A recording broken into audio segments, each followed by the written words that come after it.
on this auspicious day of Ayurveda, National Ayurveda Day. I wish all healthy, happy, and prosperous life. Ayurveda is not just a physical health, but Ayurveda is for total health. As per Ayurveda, the life of a living being is not just in between from the womb to the tomb, but beyond the tomb.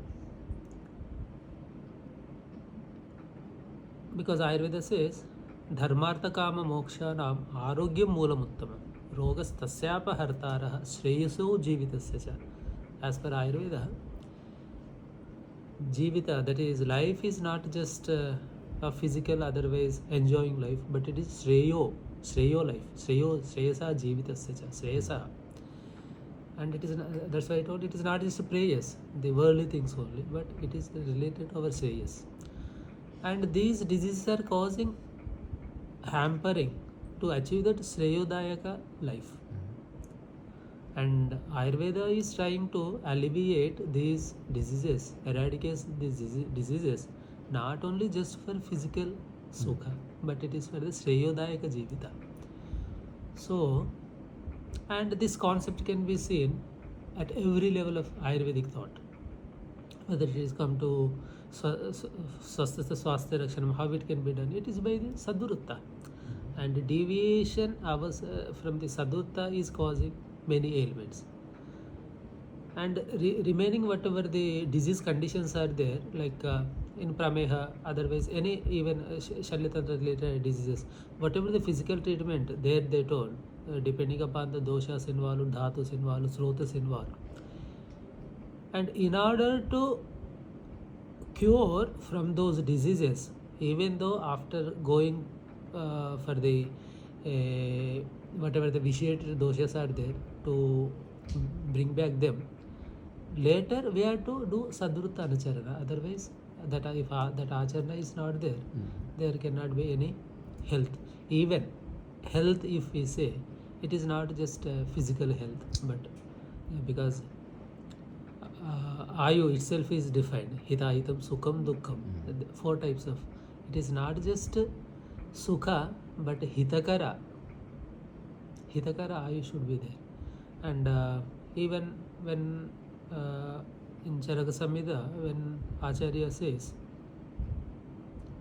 Koshakaro yadahyam shun upadate vadapradhan upadate tadarthebhya trishnamagneha sadatura. So, even those who are living physically health, but Acharya says, if you are not having this, if you are not release yourself from the longings of negative longings, and your life is sadatura, you are a perennial patient. So that's why the concept, that is the aim of Ayurveda, is having healthy life. And this healthy life is not just a physical one, otherwise even not just mental one, but it goes beyond. Because when it comes to Tisreshana also, it is very visible, isn't it? Dhaneshana, Praneshana, Paralokeshana.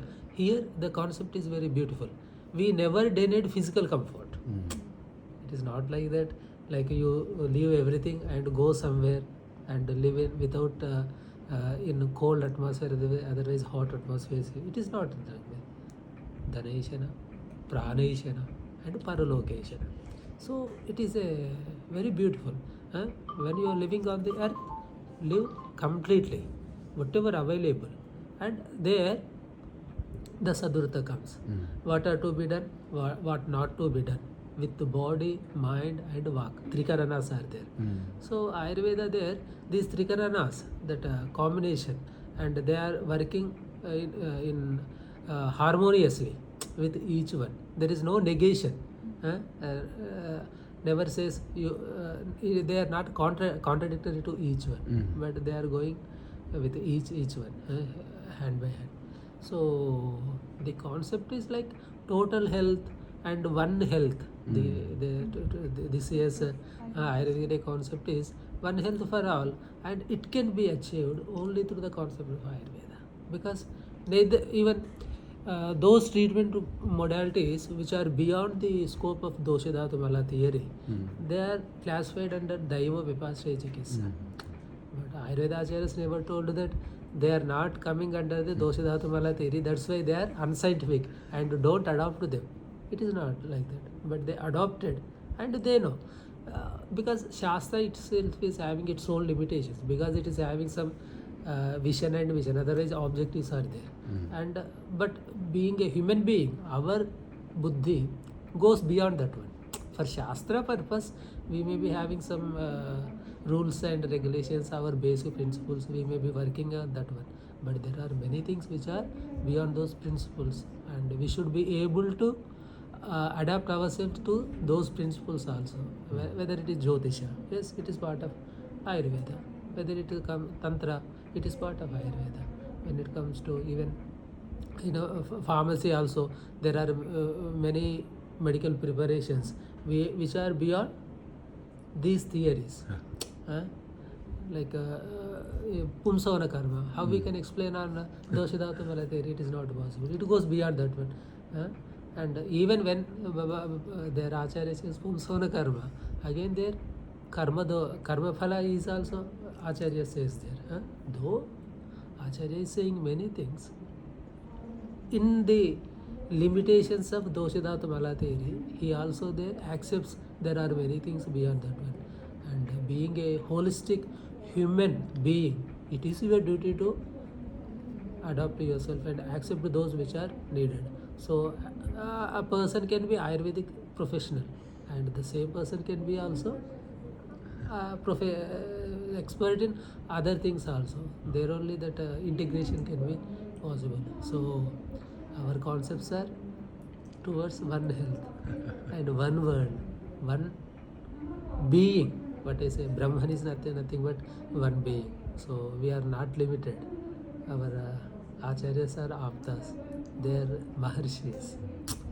So this is the only thing, this is the only shastra which can really heal the sufferer, and which can show the solution for all types of sufferings, because it is integrated in all its approaches and it accepts everything. So I pray the Lord Dhanvantari for the well-being of all. God bless all of us. Om Namah Shivaya. Thank you.